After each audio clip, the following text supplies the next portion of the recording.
Hello, this is Mr. Jim from GlassHopper.com, temporarily transfixed with these transparent overlay designs.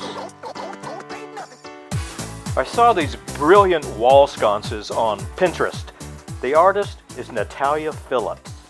Great use of color, kind of a playful patchwork approach.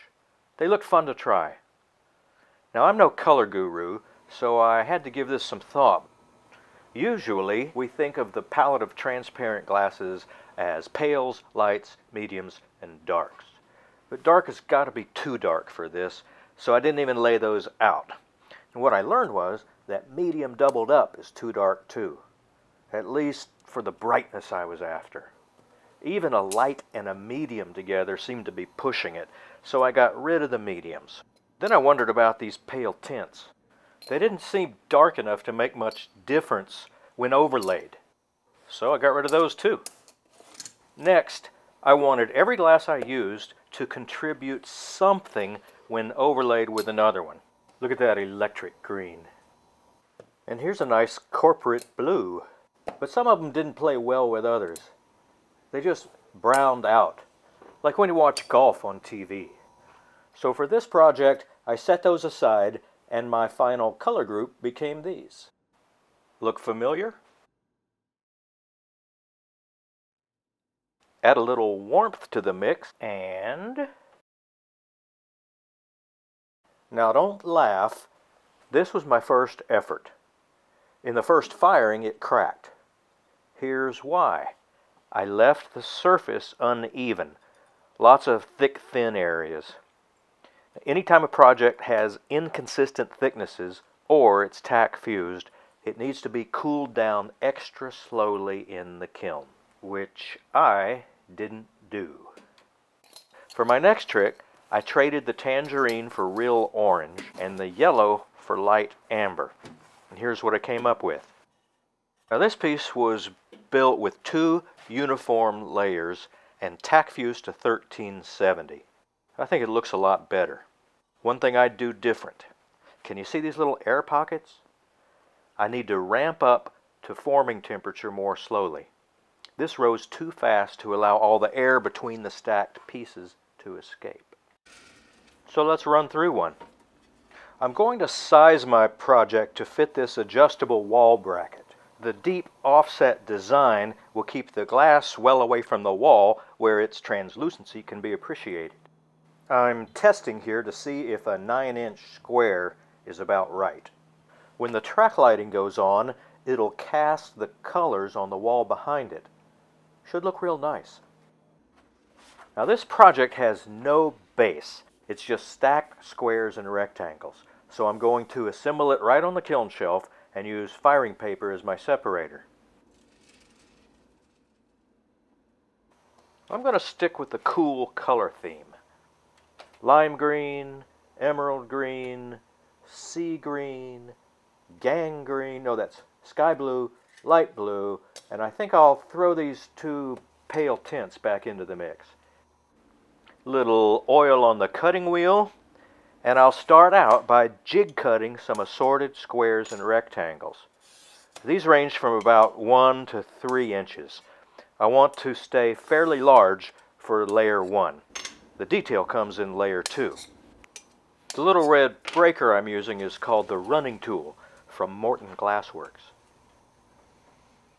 How the first layer lays out is largely freestyle.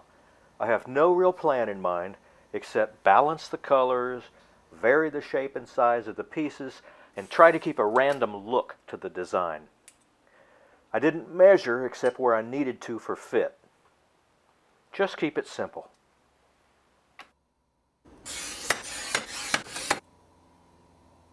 Now I'm not using any clear glass in layer 1. That comes in the top layer when we want a color on the bottom to show through unaltered.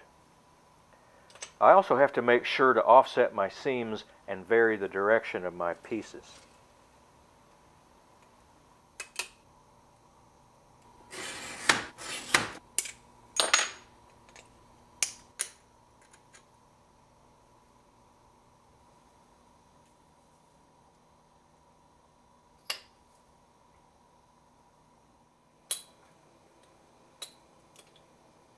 There's the first layer.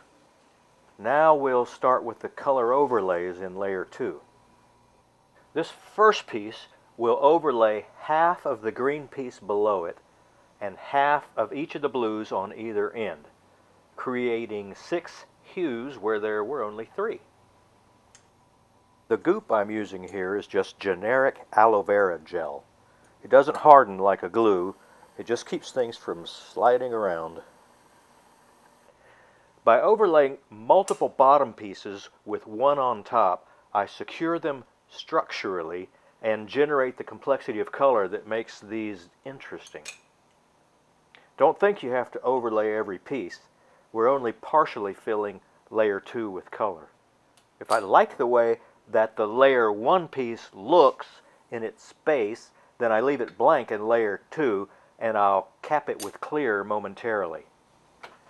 I probably got a little carried away with my detail. Natalia stuck with larger pieces, and I think I like that better. Again, no clear glass yet. That comes last.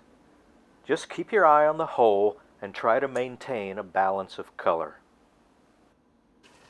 As things get crowded, it gets harder to mark pieces without knocking others around.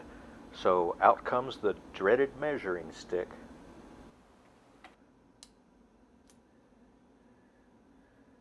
There.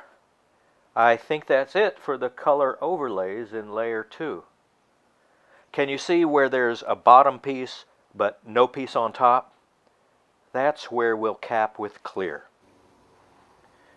It helps me to make a Sharpie dot on every piece that needs a cap.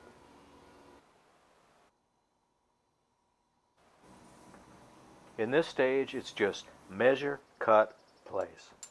Measure, cut, place. I add a second dot when the dotted pieces are capped. That just makes it easy to keep track of what's incomplete. This goes pretty fast with the jig setup. And there we have it, ready to cook. Now, this is how it went into the kiln, and this is how it came out. It got more heat than I bargained for, didn't it? Looks closer to a contour fuse than a tack. Remember this one? See how crisp the lines are? Each piece is distinct and well defined. This one's a lot softer. I would think that the slower ramp up to prevent those air pockets is what made the difference. But I tested that by making this small interim piece beforehand, and it's nice and crisp. The difference is simply that I fired the larger one in a different kiln. I didn't take it into account because the difference between these kilns never really mattered before.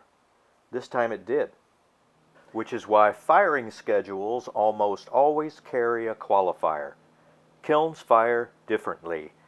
You may need to adjust this schedule to get the same results. See the colors cast on the wall behind it? Oh, it's not ruined. It's not a Natalia Phillips, but Natalia is an artist. I'm just a glasshopper. Check out Natalia's work at glassmateria.com and visit glasshopper.com for the firing schedules, glass choices, and other information about this project. That'll do it.